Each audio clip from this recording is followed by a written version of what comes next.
नमस्कार दोस्तों, स्वागत है आप सभी का हमारे चैनल पौराणिक लोक पर। जगत जननी जगदम्बिके अरज सुनहु अब मोर। कृपा करौ महारानी विनय करौ कर जोर। सकट चौथ माता की जय, जगत जननी जगदम्बिका मैया की जय। मित्रों, आज हम आपको सुनाने जा रहे हैं माघ मास कृष्ण पक्ष सकष्टी चतुर्थी या सकट चौथ पर सकट चौथ माता की बहुत ही सुंदर कथा। मित्रों, कहा जाता है कि संकष्टी चतुर्थी के दिन संकटा चौथ माता की कथा सुनने से घर में सुख शांति आती है। जो लोग सकट चौथ व्रत पर यह कथा कहते और सुनते हैं, उनके घर परिवार में कभी धन धान्य की कमी नहीं होती है। महिलाओं को अखंड सौभाग्य की प्राप्ति होती है।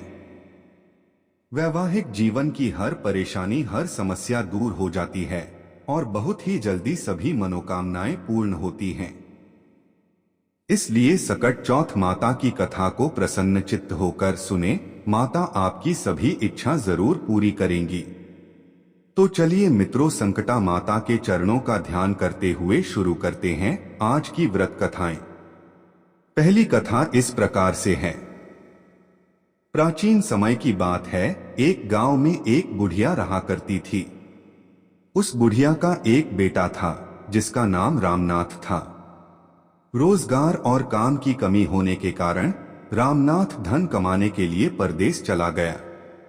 बुढ़िया अपने पुत्र के विदेश जाने के बाद बहुत चिंतित और दुखी रहने लगी, क्योंकि उसकी बहू उसे प्राय नित्य खरी खोटी सुनाया करती थी।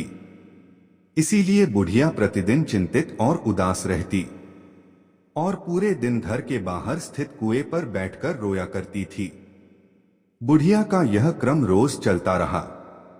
एक दिन उस कुएं से दिए की मां नामक एक देवीय स्त्री निकली और उसने बुढ़िया से पूछा, बूढ़ी मां, तुम इस तरह बैठकर क्यों रोती हो? तुम्हें किस बात का कष्ट है? तुम मुझे अपना दुख बताओ, मैं तुम्हारे दुख दूर करने का प्रयत्न करूंगी। बुढ़िया ने उस स्त्री का प्रश्न सुनकर कोई भी जवाब नहीं दिया और रोती ही रही।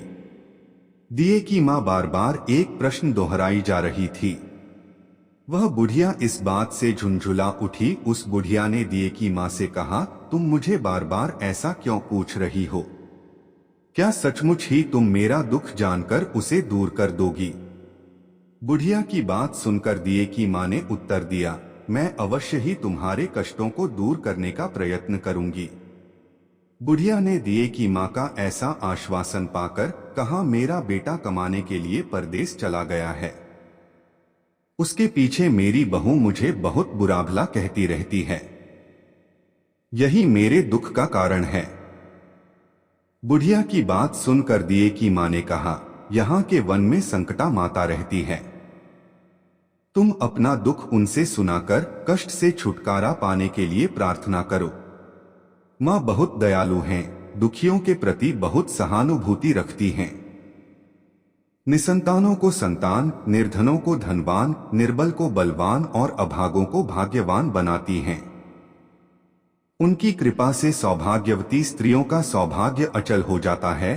कुंवारी कन्याओं को अपने इच्छित वर की प्राप्ति होती है। रोगी अपने रोग से मुक्त होते हैं। इसके अलावा जो भी मनोकामना हो वह सभी को पूरा करती हैं। इसमें कोई भी संदेह नहीं है। दिए की मां से ऐसी विलक्षण बात को सुनकर बुढ़िया संकटा माता के पास गई और उनके चरणों पर गिरकर विलाप करने लगी। संकटा माता ने बड़े ही दयालु स्वर में बुढ़िया से पूछा, बुढ़िया मां, तुम किस कारण इतने दुख से बार बार रोती रहती हो? बुढ़िया ने कहा, हे माता, आप तो सब कुछ जानती हो, आपसे तो कुछ भी छिपा नहीं है। आप मेरे दुख को दूर करने का आश्वासन दें तो मैं अपनी दुखद गाथा आपको सुनाऊं। बुढ़िया की बात सुनकर संकटा माता ने कहा, मुझे पहले अपना दुख बताओ, दुखियों का दुख दूर करना ही मेरा काम है। संकटा माता के ऐसा कहने पर बुढ़िया ने कहा, हे माता, मेरा लड़का परदेश चला गया है। उसके घर में ना रहने से मेरी बहू मुझे बहुत तरह तरह की बातें सुनाया करती है। उसकी बातें मुझसे सहन नहीं होती। इसी कारण परेशान होकर मैं बार बार रोया करती हूँ। बुढ़िया की इस दर्द भरी कथा को सुनकर संकटा माता ने कहा, तुम घर जाकर मेरे लिए मनौती मांगकर मेरी पूजा करो। इससे तुम्हारा लड़का सकुशल घर वापस आ जाएगा। मेरी पूजा के दिन सुहागन स्त्रियों को आमंत्रित कर उन्हें भोजन कराना। ऐसा करने से तुम्हारा लड़का अवश्य ही तुम्हारे पास आ जाएगा। संकटा माता के कहे अनुसार उस बुढ़िया ने मनौती मांगकर पूजा की और सुहागिन स्त्रियों को भोजन के लिए आमंत्रित किया। परंतु विचित्र बात यह हुई, जब बुढ़िया ने स्त्रियों के लिए लड्डू बनाने शुरू किए तो उससे 7 की जगह 8 लड्डू बन गए। इस बात से बुढ़िया बहुत ही असमंजस में पड़ गई। ऐसा होने का क्या कारण है? कहीं मुझसे गिनने में तो गलती नहीं हो रही, अथवा अपने आप 8 लड्डू बन जाने का कोई अन्य कारण है। उसी समय संकटा माता एक वृद्ध स्त्री के रूप में बुढ़िया के सामने प्रकट हुई और बुढ़िया से पूछा, क्यों बुढ़िया, आज तुम्हारे यहाँ कोई उत्सव है क्या? यह सुनकर बुढ़िया बोली, आज मैंने संकटा माता की पूजा की है और सुहागिन स्त्रियों को भोजन के लिए आमंत्रित किया है, किंतु जब गिनकर 7 लड्डू बनाती हूँ तो वे लड्डू अपने आप ही 8 बन जाते हैं। मैं इसी बात से चिंता में पड़ गई हूँ। बुढ़िया की बात सुनकर संकटा माता ने कहा, क्या तुमने किसी बुढ़िया को भी आमंत्रित किया है? बुढ़िया कहने लगी, नहीं, मैंने ऐसा नहीं किया, परंतु तुम कौन हो? संकटा माता ने कहा, मैं बुढ़िया हूं, मुझे ही आमंत्रित कर लो। ऐसा सुनकर बुढ़िया ने उस बुढ़िया रूपधारी संकटा माता को भोजन के लिए आमंत्रित कर लिया। इसके बाद बुढ़िया के घर पर सभी आमंत्रित सुहागनें आ पहुंची और बुढ़िया ने सबको लड्डू तथा अन्य मिठाई आदि का भोजन कराया। इससे संकटा माता उस बुढ़िया पर बहुत प्रसन्न हुई और माता की कृपा से उस बुढ़िया के बेटे के मन में अपनी माता और पत्नी से मिलने की इच्छा उत्पन्न हुई और वह अपने घर के लिए चल दिया। कुछ दिन बीतने के बाद वह बुढ़िया संकटा माता की पूजा कर सुहागिनों को भोजन करा रही थी कि किसी ने उसके लड़के के आने की सूचना दी। लेकिन बुढ़िया अपने काम में लगी रही। उसने कहा, लड़के को बैठने दो, मैं सुहागिनों को जिमा कर अभी आती हूँ। लड़के की बहू ने पति के आने का समाचार सुना। उसी क्षण पति के स्वागत के लिए तुरंत घर की ओर चल दी। लड़के ने अपनी पत्नी को देखकर मन में सोचा कि मेरी स्त्री मेरे प्रति कितना प्रेम रखती है। जो खबर पाते ही मुझसे मिलने आ गई, परंतु मेरी माँ को मुझ पर जरा भी प्रेम नहीं है। मेरे आने की खबर पाकर भी मेरी माँ मुझसे मिलने नहीं आई। जब पूजा का काम समाप्त हो गया, सभी सुहागिनें भोजन करके अपने अपने घर को लौट गई। बुढ़िया अपने बेटे से मिलने के लिए उसके पास पहुंची। माँ के आने पर लड़के ने पूछा, माँ अब तक कहाँ थी? माँ ने कहा, बेटा, मैंने तुम्हारी कुशलता के लिए संकटा माता से मनौती मांग रखी थी, उसी को पूरा करने के लिए सुहागनें जिमा रही थी। माँ ने उसके साथ हुए पूरे वृतांत को अपने बेटे से बताया। संकटा माता की महिमा से उसका मन अपनी पत्नी से हट गया। उसने माँ से कहा, माँ, या तो मैं यहाँ रहूंगा या यह रहेगी। बुढ़िया ने कहा, बेटा, तुम्हें मैंने बड़ी कठिन तपस्या से पाया है, इसीलिए तुम्हें छोड़ नहीं सकती, इसीलिए चाहे बहू का त्याग भी करना पड़े मैं कर सकती हूँ। अत लड़के ने अपनी स्त्री को घर से निकाल दिया। घर से निकलकर बाहर आई तो बहुत दुखी मन से एक पीपल के पेड़ के नीचे बैठकर रोने लगी। एक राजा उधर से जा रहा था। उसे रोता देखकर राजा रुका और पूछा, तुम क्यों रो रही हो? तब उसने अपनी सारी व्यथा राजा को कह सुनाई। राजा ने कहा, आज से तुम मेरी धर्म बहन हो, इसीलिए रो मत, मैं तुम्हारे सभी कष्टों को दूर करने का प्रयास करूंगा। यह कहकर राजा उस स्त्री को अपने महल में लेकर आ गया। महल जाकर राजा ने रानी को सारी कथा सुनाई और रानी को कहा, देखो, आज से मेरी यह धर्म बहन है, इसी महल में रहेगी और इसको किसी भी प्रकार का कष्ट नहीं होना चाहिए। राजा के यहाँ पहुंचकर कुछ दिन बाद धर्म से प्रेरित होकर रामनाथ की स्त्री ने भी संकटा माता का व्रत आरंभ कर दिया और संकटा माता के निमित्त सुहागिनों को भोजन कराने के लिए आमंत्रित किया और उसने रानी को भी आमंत्रित किया। जब सभी सुहागिनें लड्डू खाने लगी तो रानी ने कहा, मुझे तो रबड़ी, मलाई और स्वादिष्ट मिष्ठान ही हजम होते हैं, यह पत्थर समान लड्डू कैसे हजम होंगे? ऐसी अवहेलनापूर्ण बातें कहकर रानी ने लड्डू खाने से मना कर दिया। कुछ समय बाद संकटा माता की कृपा से रामनाथ अपनी पत्नी को खोजते हुए राजा के महल में आया। वहां आकर अपनी पत्नी को संकटा माता की पूजा करते हुए देखा तो संकटा माता को हाथ जोड़कर प्रणाम किया और अपनी पत्नी से कहा, प्रिय मेरे अपराध को क्षमा करो।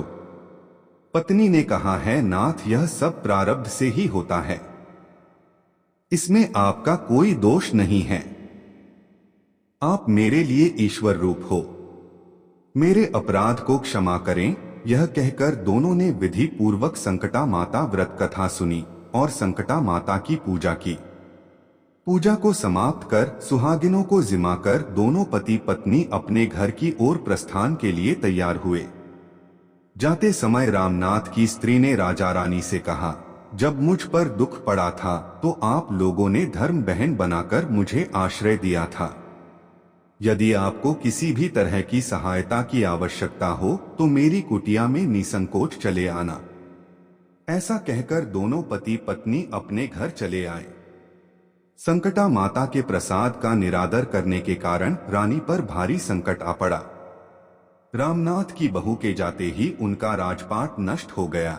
ऐसी विपत्ति में पड़कर रानी ने राजा से कहा, ना मालूम वह तुम्हारी धर्म बहन कैसी थी, उसके यहाँ से जाते ही सब कुछ नष्ट हो गया।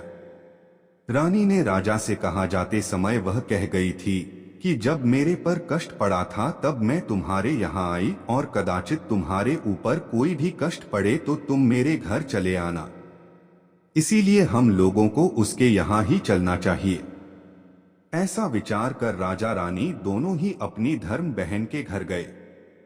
वहां जाकर रानी ने कहा, बहन तुम्हारे जाते ही ऐसा क्या हो गया कि हमारी सारी संपत्ति नष्ट हो गई? हम लोग बहुत परेशानी में पड़े हुए हैं। रानी की बात सुनकर रामनाथ की स्त्री ने कहा, बहन मैं तो कुछ नहीं जानती, मेरी तो सब करता धरता संकटा माता है, इसके अतिरिक्त कोई दूसरा नहीं। इसीलिए मेरी राय में तुम संकटा माता से अपनी भूलों के लिए क्षमा याचना करो। उन्हीं की मान मनौती से तुम्हारा काम बन जाएगा। तुम्हारे सारे बिगड़े काम अपने आप सुधर जाएंगे। रामनाथ की स्त्री की बातें सुनकर रानी ने श्रद्धा भक्ति से संकटा माता का व्रत किया और सुहागिनों को जीनकर अनजाने में हुई अपनी सब भूलों के लिए संकटा माता से बार बार क्षमा मांगी।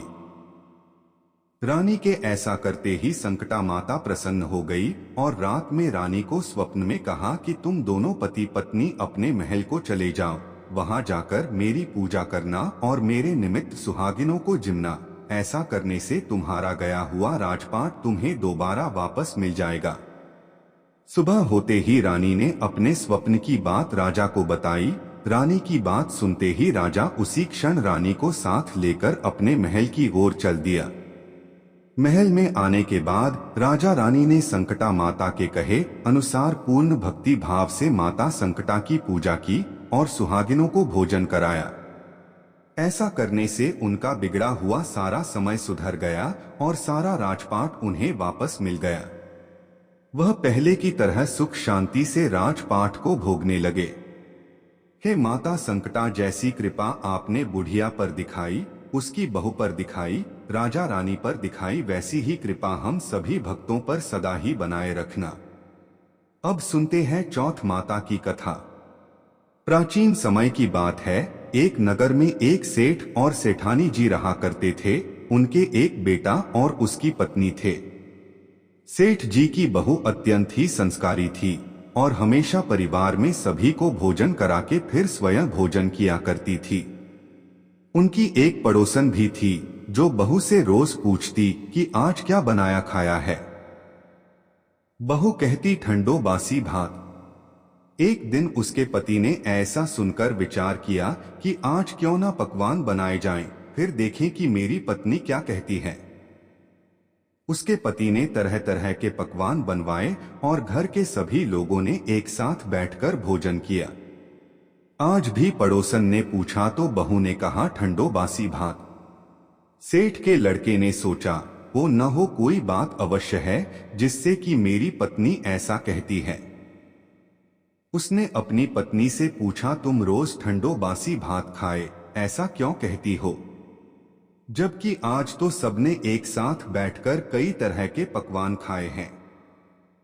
उसकी पत्नी बोली, हम लोग जो खा रहे हैं वह बाप बूढ़ों की कमाई है। जिस दिन आप कमा कर लाओगे उस दिन मैं समझूंगी कि ताजा भोजन कर रहे हैं। अपनी पत्नी की ऐसी बातें सुनकर एक दिन लड़के ने मां से कहा, मां मैं एक बड़े शहर में कमाई करने जा रहा हूं। मां बोली, बेटा अपने पास इतना धन है कि खाया नहीं जुटेगा, फिर तू कमाने क्यों जा रहा है। मां के मना करने पर भी बेटे ने स्वयं कमाने का दृढ़ निश्चय कर लिया। पति ने जाते समय पत्नी से कहा, मैं जब तक कमाकर बहुत सा धन लेकर न आऊं तुम चूल्हे की आग मत बुझने देना। और पत्नी से ऐसा कहकर वो कमाने के लिए चला गया। एक दिन की बात है, बहू रसोई घर में काम कर रही थी और गलती से उसकी चूल्हे की आग बुझ गई। अब तो वह मन ही मन घबराने लगी कि कहीं मेरे पति पर संकट तो नहीं आन पड़ा है। और फिर सोची कि क्यों ना जल्दी से पड़ोस में से आग लाकर चूल्हे में रख दूं। बहू ऐसा विचार करके पड़ोस में आग मांगने के लिए जाती है। वहां पर वो देखती है कि पड़ोसन चौथ माता का व्रत पूजन कर रही थी। बहू बोली, थोड़ी चूल्हे की आग दे दो। पड़ोसन ने बहू से कहा, थोड़ी देर में आकर ले जाना। बहू ने पड़ोसन को पूजा करते हुए देखकर उससे पूछा, आप यह व्रत क्यों करती हैं, इससे क्या फल मिलता है। पड़ोसन ने कहा कि चौथ माता के इस व्रत को करने से अन्न धन लक्ष्मी मिले और हर मनोकामना पूरी होती है। पड़ोसन की बातें सुनकर अब बहू भी चौथ माता का व्रत करने लगी। व्रत के दिन दीवार पर चौथ माता बनाती।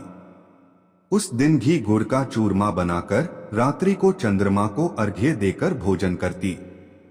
ऐसा ही करते करते बहू को बहुत दिन हो गए।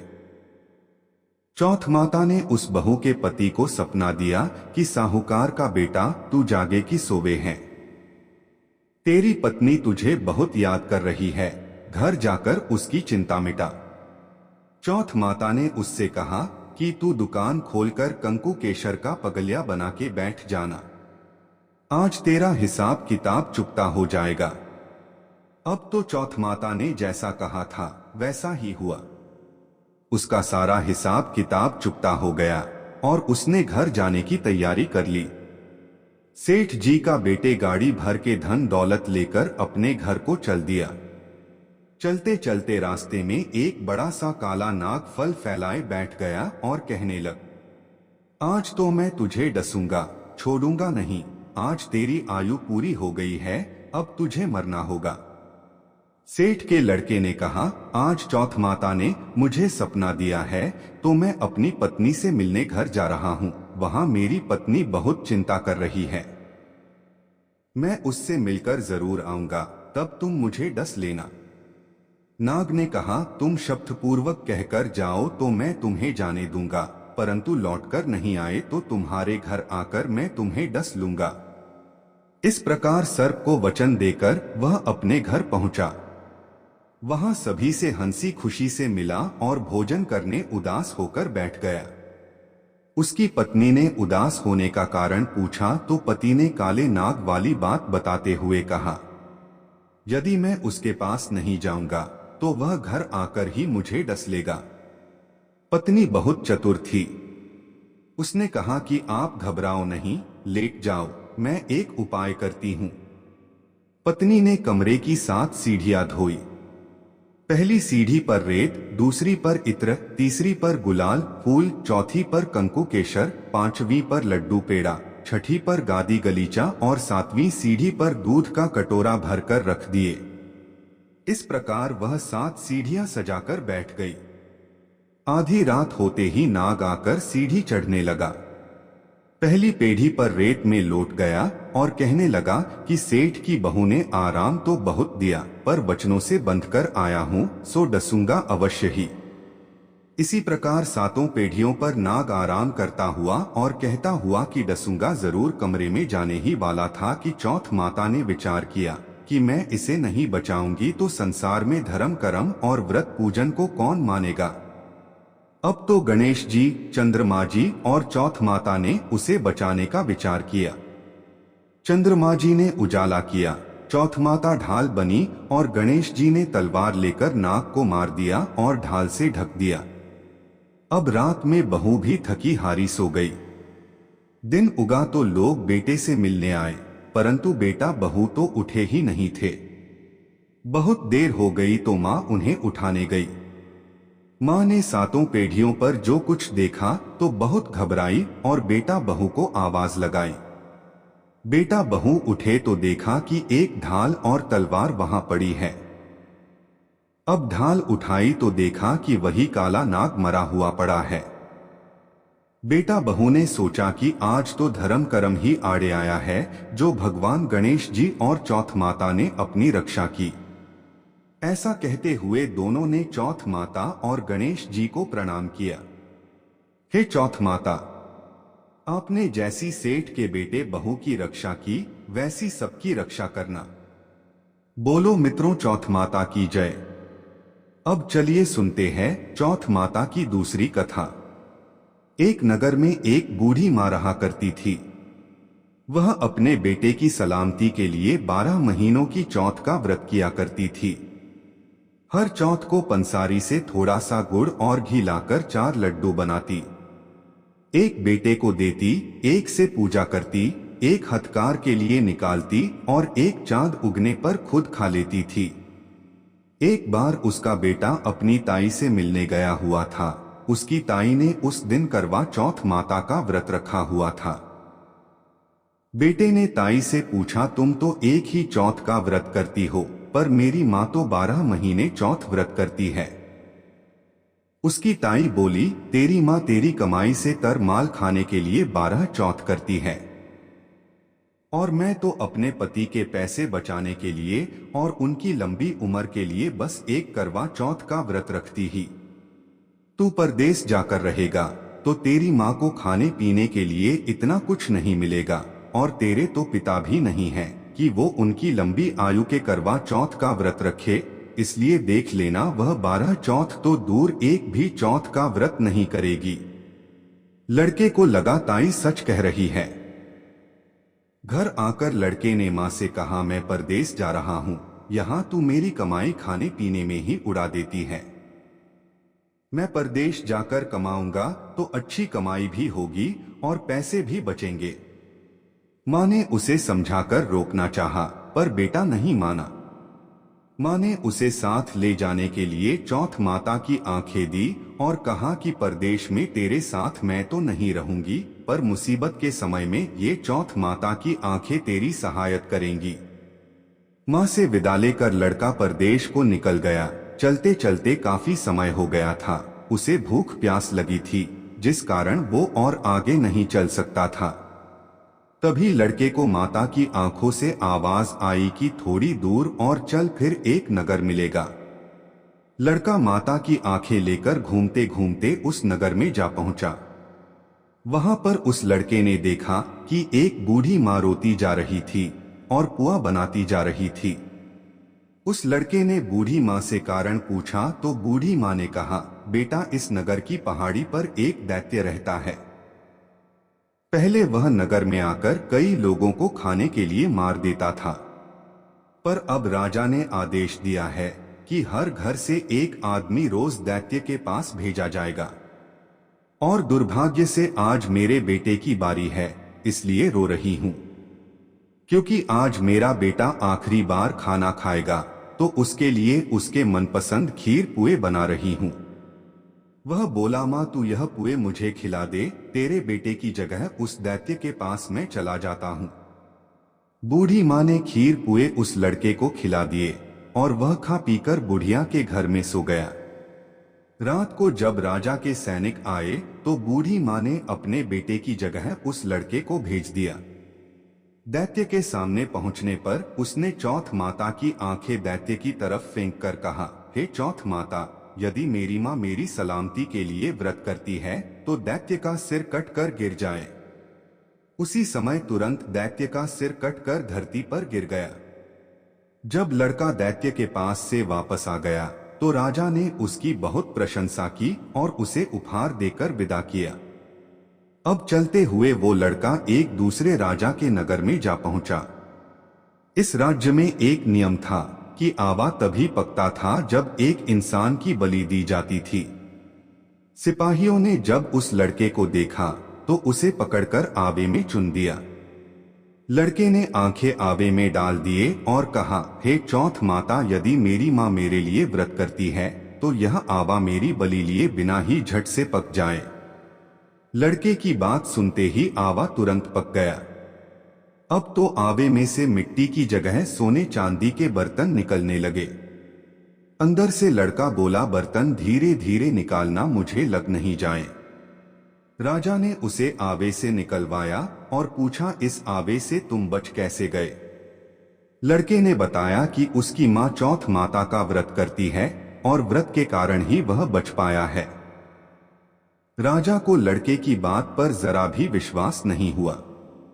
राजा ने तुरंत एक चांदी की सुराही मंगवाई और कहा कि सुराही की नली से निकलकर दिखाओ, तभी मुझे विश्वास होगा। लड़के ने चौथ माता को याद करके आंखें सुराही में डाल दी और कहा, मैं भंवरा बनूं, सुराही से निकलूं।